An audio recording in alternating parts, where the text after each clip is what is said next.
How to add debit card in Discord.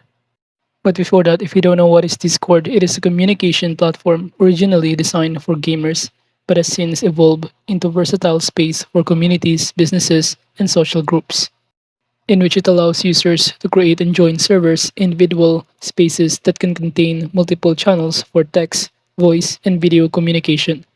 But from now to start adding the debit card on your Discord account, all you need to do first is simply sign in your discount account, but you could also open onto your browser in here.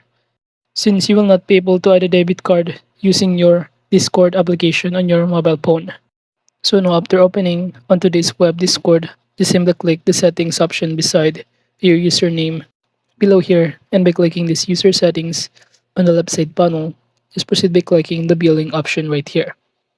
And from here under payment methods, just click add payment method button. Upon doing so, on this pop-up window, you have the option to choose or to select the payment method. So kindly select the card.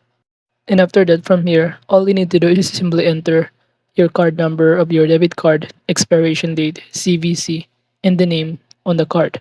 So you can have here this Visa, MasterCard, MX, and many more. And after that, just click the next button to save it. So that is just basically how you can add a debit card in Discord.